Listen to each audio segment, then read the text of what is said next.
বিসমিল্লাহির রহমানির রহিম। আসসালামু আলাইকুম ওয়া রহমাতুল্লাহি ওয়া বারাকাতুহ।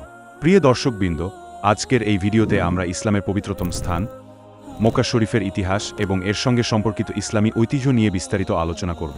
মক্কা শরীফের ইতিহাস শুধুমাত্র মুসলিম উম্মাহর জন্য নয়, বরং সমগ্র মানবজাতির জন্য একটি মহান শিক্ষা। তাই আসুন শুরু করি আমাদের এই পবিত্র যাত্রা।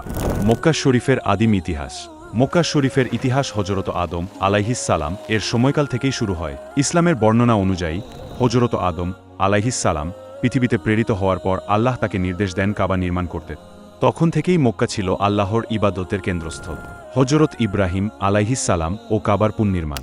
যদিও সময়ের সাথে সাথে কাবার অবকাঠামো ক্ষতিগ্রস্ত হয়, হযরত ইব্রাহিম আলাইহিস সালাম আল্লাহর নির্দেশে তার পুত্র ইসমাইল আলাইহিস সালাম এর সঙ্গে কাবা পুনর্নির্মাণ করে। কাবার পুনর্নির্মাণের ঘটনা মুসলিম উম্মাহর কাছে অত্যন্ত গুরুত্বপূর্ণ, কারণ এটি ইসলামের প্রাথমিক ভিত্তি স্থাপন করে। কাবার সামনে আল্লাহর ইবাদত আজও চলমান এবং এটি আমাদের জন্য গুরুত্বপূর্ণ দৃষ্টান্ত। হযরত ইব্রাহিম আলাইহিস সালাম এর দোয়া ছিল, হে আল্লাহ, আপনি এ শহরকে নিরাপদ করে দিন এবং আমাকে ও আমার সন্তানদেরকে মূর্তি পূজা থেকে দূরে রাখুন।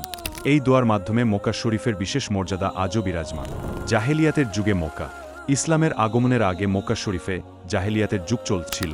মানুষ মূর্তি পূজায় লিপ্ত ছিল এবং কাবা শরীফ মূর্তিপূজকদের দ্বারা নিয়ন্ত্রিত ছিল।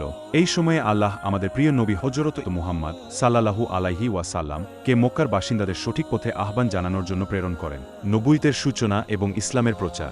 মক্কা ছিল সেই স্থান যেখানে নবী করিম সাল্লাল্লাহু আলাইহি ওয়াসাল্লাম নবুয়তের আদেশ পান এবং আল্লাহর একত্ববাদের বাণী প্রচার করতে শুরু করে।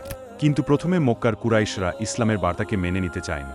তারা নবী করিম সাল্লাল্লাহু আলাইহি ওয়াসাল্লাম এবং তার অনুসারীদের উপর প্রচণ্ড নির্যাতন চালা। এরপরও নবী করিম সাল্লাল্লাহু আলাইহি ওয়াসাল্লাম এর ধৈর্য, শিষ্টাচার এবং আল্লাহর প্রতি অবিচল বিশ্বাসের কারণে ইসলামের প্রচার চলতে থাকে। মক্কা থেকে মদিনায় হিজরত। মক্কার কুরাইশদের অত্যাচার যখন অত্যন্ত বেড়ে যায়, তখন নবী করিম সাল্লাল্লাহু আলাইহি ওয়াসাল্লাম আল্লাহর নির্দেশে মদিনায় হিজরত করেন।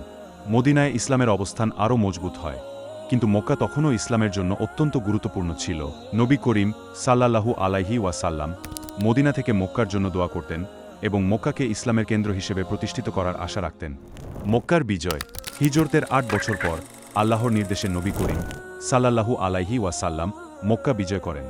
এই বিজয় ছিল অত্যন্ত শান্তিপূর্ণ এবং দয়ার প্রতীক। নবী করিম সাল্লাল্লাহু আলাইহি ওয়াসাল্লাম মক্কার সকল অধিবাসীকে ক্ষমা করে দেন এবং কাবা শরীফ থেকে সকল মূর্তি অপসারণ করেন। সেই দিন থেকেই মক্কা শরীফ আবার মুসলমানদের জন্য একমাত্র ইবাদতের স্থান হিসেবে পুনঃপ্রতিষ্ঠিত হয়। হজের ইতিহাস। মক্কা শরীফের সঙ্গে হজের ইতিহাস গভীরভাবে সংযুক্ত। হজের ফজিলত এবং তাৎপর্য ইসলামের ৫টি স্তম্ভের অন্যতম। হজ ইসলামের একটি মহান ইবাদত, যা হযরত ইব্রাহিম আলাইহিস সালাম এবং হযরত ইসমাইল আলাইহিস সালাম এর স্মৃতির সঙ্গে অঙ্গাঙ্গিভাবে জড়িত। আজকে প্রতিদিন লক্ষ লক্ষ মুসলমান মক্কা শরীফে এসে হজ পালন করেন, যা তাদের জীবনের একটি গুরুত্বপূর্ণ ইবাদত। বর্তমানে মক্কা। আজকের দিনে মক্কা শরীফ মুসলিম উম্মাহর জন্য একটি পবিত্র এবং শান্তির স্থান।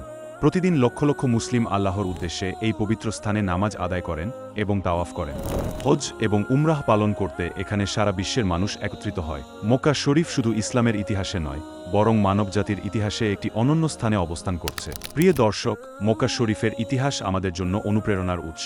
ইসলাম আমাদের শান্তি, ধৈর্য এবং আল্লাহর প্রতি অবিচল বিশ্বাসের শিক্ষা দেয়। মক্কা শরীফের পবিত্রতা এবং এর সঙ্গে সম্পর্কিত ইসলামের মহান ইতিহাস আমাদের জীবনের প্রতিটি ক্ষেত্রে প্রভাব ফেলে। আশা করি আজকের ভিডিওতে পবিত্র মক্কা শরীফের ইতিহাস সম্পর্কে বিস্তারিত জানতে পেরেছেন। আমাদের সবার উচিত ইসলামের এই মহান ইতিহাস থেকে শিক্ষা গ্রহণ করা এবং নিজেদের জীবনকে ইসলামের পথে পরিচালিত করা। আল্লাহ আমাদের সবাইকে সঠিক পথে পরিচালিত করুন। আমিন।